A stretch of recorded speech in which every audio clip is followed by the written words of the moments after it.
Hi, there's Kevin with Rogue Deck Builder here with a Crimson Vow Innistrad pre-release kit opening, and we'll do a rudimentary deck build with this. So pre-release is this weekend. I hope you can go and support your local game store and play in Crimson Vow. I'm hoping Crimson Vow is good. Haven't really checked out much of the spoilers, a little bit here and there. Again, I'm just so buried with work to have too much going on in my life to keep up with Magic as much as I would like to. So this is going to be kind of new stuff to me as we look through the cards, and then we'll build a kind of a rudimentary deck with it to see what I would play if this was a pre-release that I was playing in.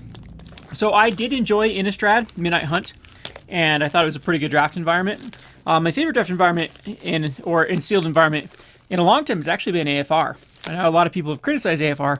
I thought that AFR with the dungeons and the treasures was pretty good for the draft environment. I'm not a big fan of how treasures have impacted non-limited formats, but as far as like being able to fix with treasures, it allowed you to splash a lot of cards, and I really enjoyed that. So Innistrad was also, Midnight Hunt was pretty good, but it is like a bomby format. So if you do end up getting a bomb, I think you have a huge advantage over people that didn't get quite the same caliber of a bomb. I know we can say that in most sealed and draft experiences, but really felt it in Innistrad Midnight Hunt. Anyway, I'm rambling as usual. Rambling. Here's the dice. This is are these different colors? This looks like a new blue.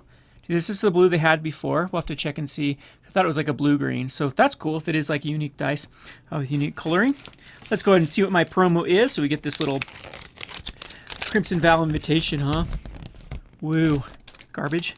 And we have the Glorious Sunrise. So at the beginning of your combat on your turn, choose one creature to go get +1/+1 and trample. Target land gains, add 3 to your mana pool, or draw a card if you create it if you control a creature with power 3 or greater, or gain 3 life. So you get to choose different ones of your combat. So this is kind of cool because it doesn't take an entire turn. It's not beginning of your upkeep.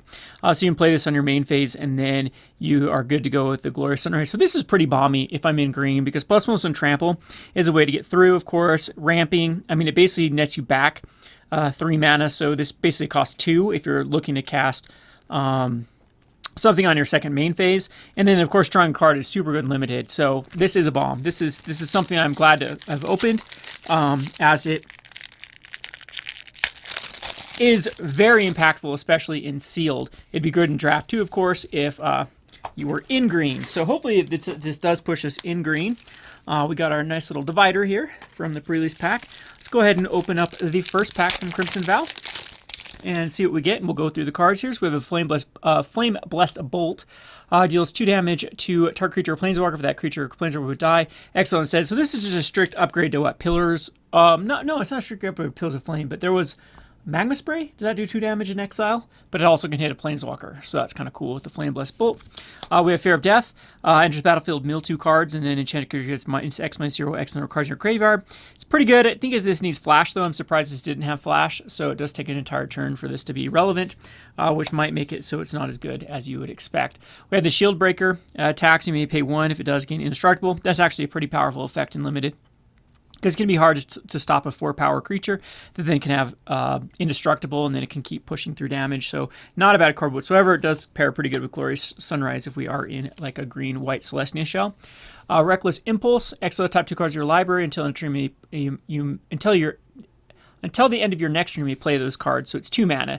2 mana kind of divination. Not a bad card whatsoever. The Scavenger. Enters the battlefield, exile up to 1 target card from a graveyard or a creature card was Exil's Way. Each opponent loses 2 life and you gain 2 life. So 4 mana, Death Touch. This is actually a very solid card. So from a grave, yeah. So if you can hit a creature, which there is a lot of ways that for creatures coming back in this format, not only to get rid of a creature, this has Death Touch. It's going to trade with anything, but it's also going to drain your opponent. So this is going to be a pretty good limited card for draft strategies going forward.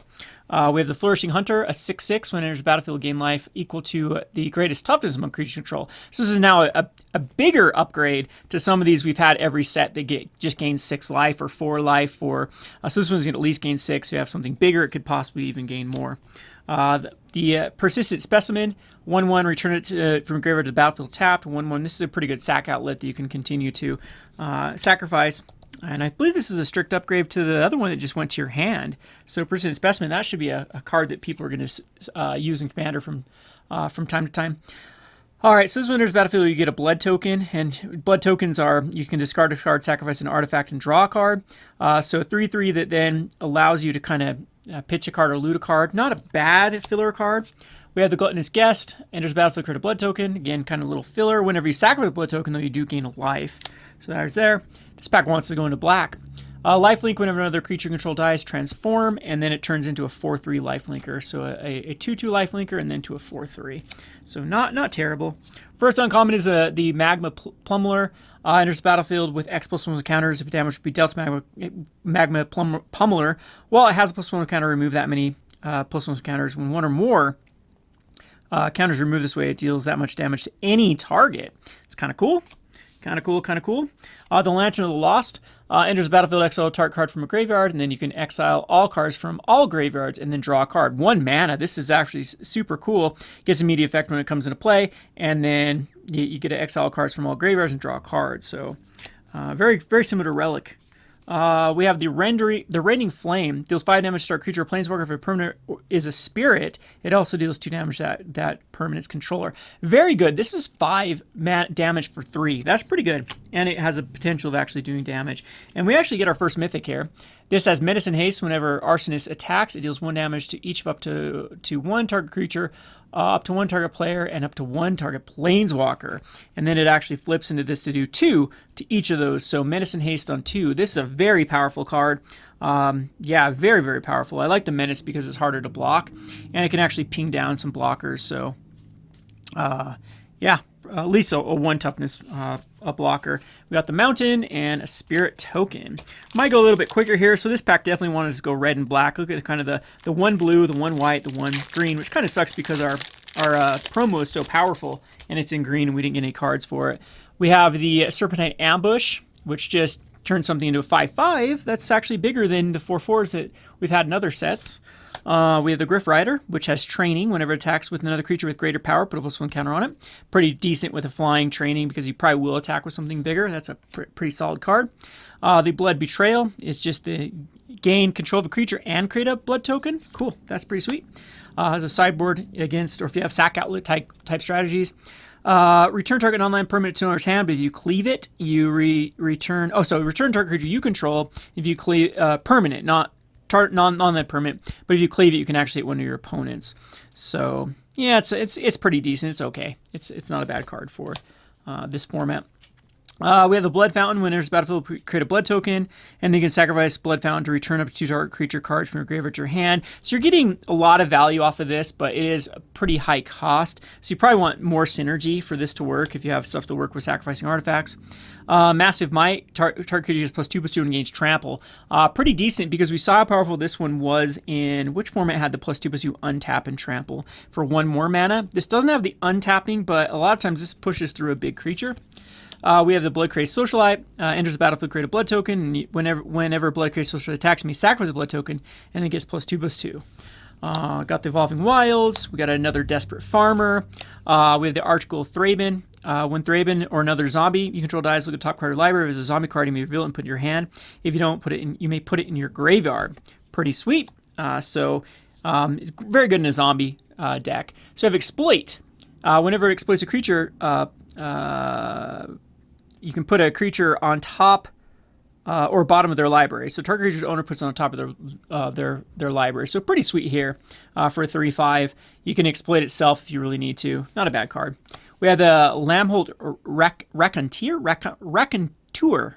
Whenever a non-creature spell, whenever you cast a non-creature spell, it does 1 damage to each opponent. Pretty sweet. So it's got kind of the Thermal Alchemist ability to it. That's the Daybound. And the Nightbound is whenever you cast a non-creature spell, it deals 2 damage to each opponent. So pretty good card.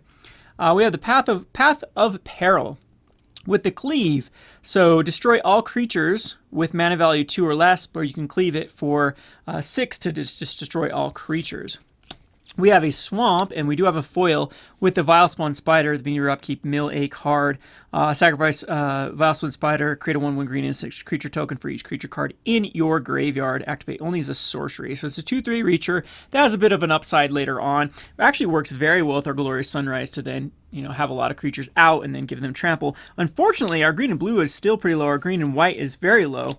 We have a lot of red. We have a lot of black. So our deck does not want us to play our promo at the moment. See if we can get some more green cards. We have the Skywarp Scabe. So exile 2 dark cards from a graveyard if you do draw a card when it enters the battlefield, and that's any graveyard. That's pretty sweet too. So you can hit your opponent's resources.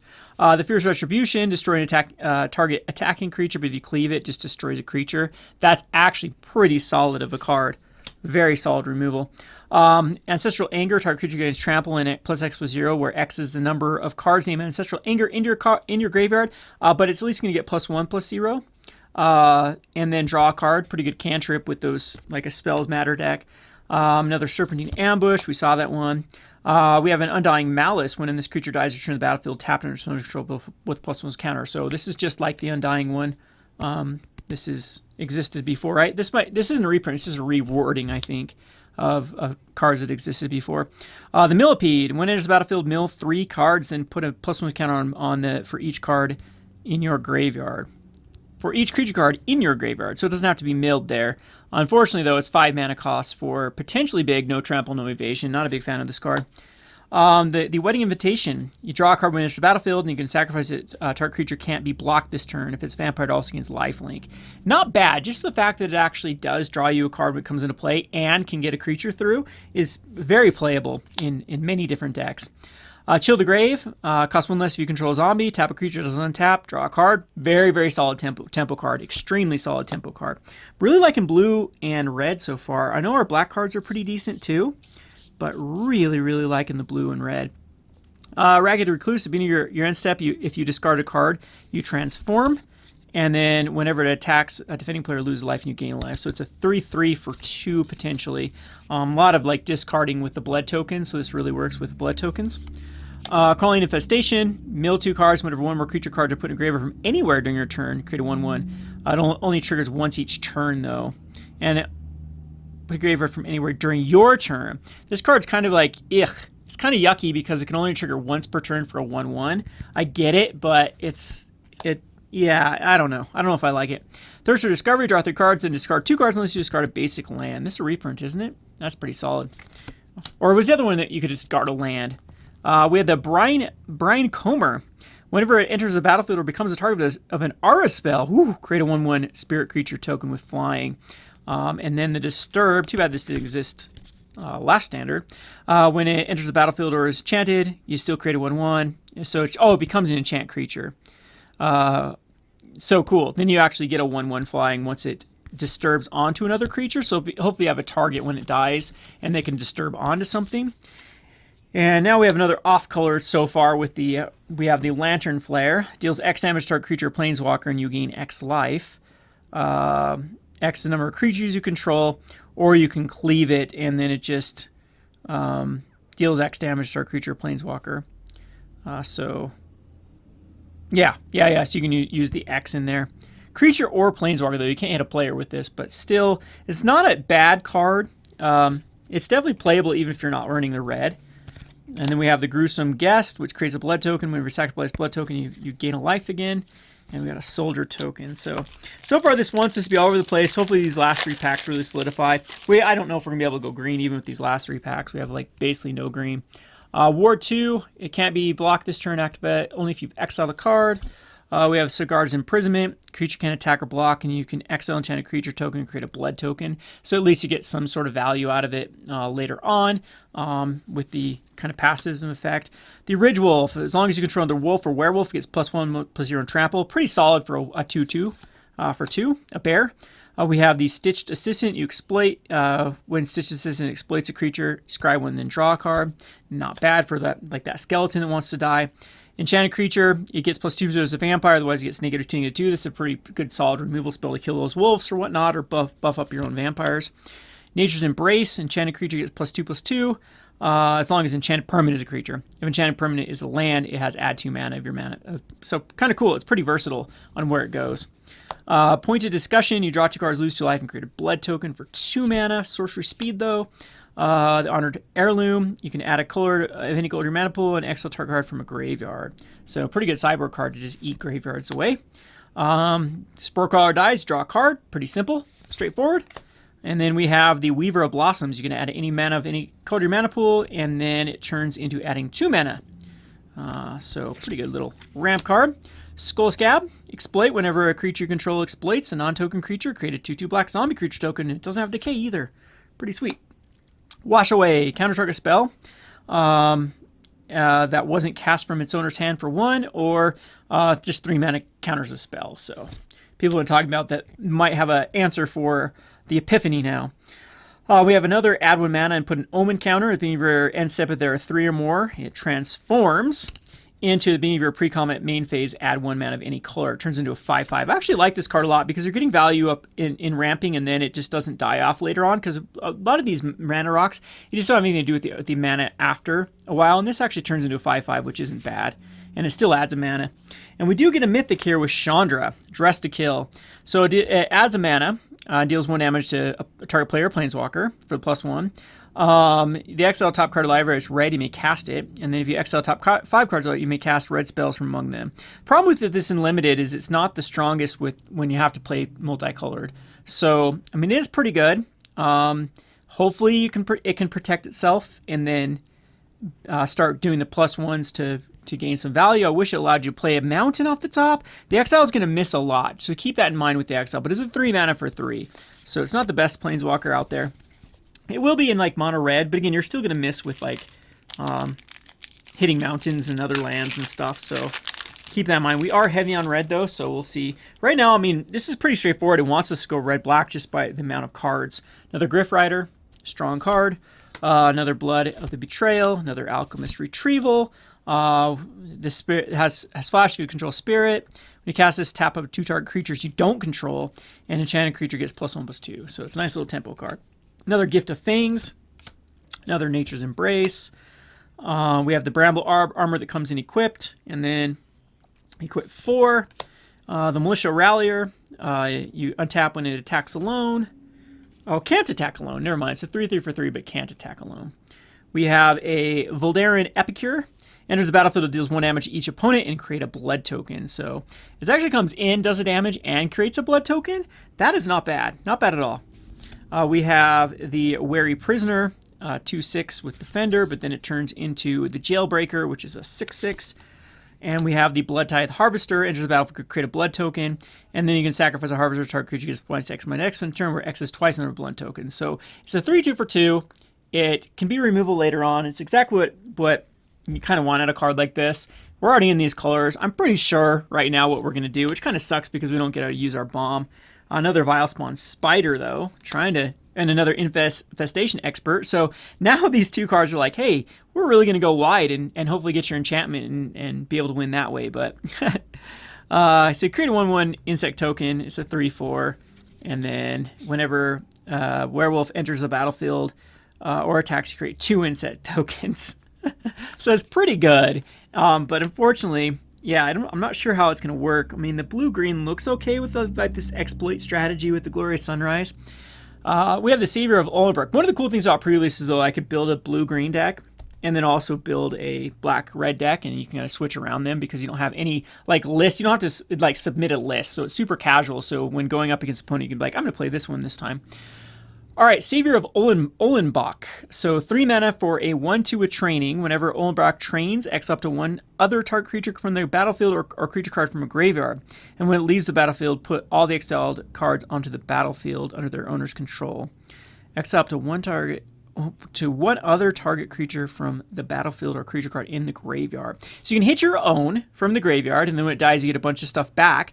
Or you can start hitting your opponent's stuff. But you need to train every time that happens. So it's going to get some sort of value out of it. But it does need to train a lot to get there. Let's go last pack. So again, green is really, really low. Blue's okay. White's okay. The problem with, like, we have some powerful cards out of green and white. Unfortunately, it's just not enough playables, I think. I think it's just this is going to be one of those that it's just going to really push us into First Strike. Activated as a sorcery, though, for Lightning Wolf. Only block creatures flying. Another destroy. I mean, I really like my white. The green is so filler, though. We got another Scavenger. Draw a card, 1/3. Deals 3 damage to any target when it comes into play for 6 mana. Any target, though, it's kind of good. We have a Disturb, Flying Disturb, and then it turns into an enchantment. Enchanted creature gets +1 flying. Another Valor, or a Valor Stance. This is a reprint, so indestructible or 4 damage. Man, our white is super good too. Ay, ay, ay. Cloak Cadet, another one of them. Not too happy about that card. Being able to comment if you have 3 or more creatures that each have toughness greater than their power, transform the Catapult Fodder. And then it says sacrifice another creature, target opponent loses life equal to the sacrifice creature's toughness. And then we have, by invitation only, choose a number between 0 and 13. Each player sacrifices that many creatures. So that's kind of a nice little board wipe. Man, our white really wants us to play this way. And we get the foil Sundown Pass, which now I'm actually thinking white-red is super strong too. So let's just take a look of what we got and where I would build. Obviously, this Glorious Sunrise is still such a bomb. But the problem is, like, I'm not the biggest fan of this Cloaked Cadet. So, oh no, this one's good actually. Do we have another Cloaked Cadet? No, it was the other one that I was thinking of that was the Millipede. I didn't like this guy. So we have like this weird, like high converted mana cost. We have a 5, a 5, a 5. So our curve is just awful. And when you want to look at like a deck, you definitely want to try to anticipate your curve of what you're going to be doing on each turn. And the curve of green is just bad. And we do have ways to like sort of ramp. We have a 3-drop and a 3-drop that does allow us to, like Nature's Embrace. I think we had 2 Nature's Embrace. No, we only have 1 Nature's Embrace. So, I mean, you could theoretically ramp into those 5-drops just fine. But green is just really tough to make it work. And again, we have this, it could go wide, but it's just not where we want to be. I was impressed with my blue at first, but it started to just peter off. And white, I wasn't that impressed with at first until the end, and then we got some really good. I mean, we have that cleave. Like, the problem is the playables and the creatures. We have plenty of, like, the Valor Stance is great for either destroying creatures or keeping your guy indestructible. We have a Fierce Retribution that actually works. I think we have a couple Fierce Retributions. Yes, 2 Fierce Retribution. But the problem is we have, like, I'm not sure how good, like, these supernatural rescues are going to be. They're going to be quite meh, in my opinion. We have a board wipe that's super strong. We have the Saver of Olenbrook that's super strong. The 2 Griff Riders are okay, but as far as creatures are concerned, we have a whopping 5 creatures. We have 5 creatures in white, which I'm not sure that's going to be enough playables. So the obvious choice for what this, which kind of sucks. And I mean, we could splash maybe white for some of the problem is like none of our white cards are that splashable. The cleave card's still pretty good. But I'm just thinking that white's not going to get us here. What I am impressed with though is the red and the black are super strong. They have playables. We have kind of this like vampire strategy that's not terrible. That could really, you know, well, I guess black that's or red that's the only vampire we got, but at least we have like playable creatures. I mean, I guess we have 1 vampire there. We have playable creatures in red, a mythic that's pretty decent too, pretty aggressive. We have some removal in red, and at least we have, you know, something going on in red. Whereas like the lack of playables in white, blue, and green is just really, really low. Which is sad, like, because I did want to experience some of those cards. And then in black definitely has a lot of playables. It's got these Death Touchers that drain. They actually pair pretty well with red because, I mean, they're trading with your opponent. They're also super aggressive. Like, your opponent doesn't want to block with a big creature at that point. You at least can get in like for like 2 damage per turn with the Diagraph Scavenger. This could actually be a card that can start finishing off at the end of the game where, you know, 3 mana to then fling a Diagraph Scavenger for 3 mana is not bad. We do have the Gift of Fangs, which can be used very versatile. They can be put on our vampires or they can be used as removal. A couple other things works pretty well with the toughness with it. Yeah, all these some pretty aggressive cards here, and it's just, yeah, I think that this is just pretty strong to go black. To go black and red is how it'd go. Like, again, not super excited with it. I'd have to go over the numbers again and make a decision on it, but it's probably not, like, green definitely out of the question. I even think with the Glorious Sunrise, it's just not worth it to try to play that bomb. They just did not have any, like, bears are so important in limited, and you don't have enough bears, which we mean by 2/2s for 2s, then you can get crushed by decks that are playing bears because you just get overrun and then yeah, who cares what your bombs are if you're not surviving? And like green didn't add any removal to the mix. It didn't add really much of anything to the mix. Same thing with blue. Blue was very awkward with what it had. So the other kind of the wild card is either red white and then just rely on like all the red creature cards because white was so low, and then you do have all the white removal spells, or to go into black, and black does seem pretty strong. So either way I could justify like where I'd lean to go into, but my analysis is definitely, I think I'd rather choose black over white just because of the lack of creatures that we got out of this particular shell. So not a lot of things out of the artifacts too that would really work with it. So anyhow, I think that's where we'd go, and I'm interested in this. This seems like a pretty fun format. It seems like all the color combinations have their own little balancing, and should be a fun one to really play in the draft. Looking forward to draft especially. And we hope you enjoyed this video. This has been Kevin with the Rogue Deck Builder. Thanks for watching.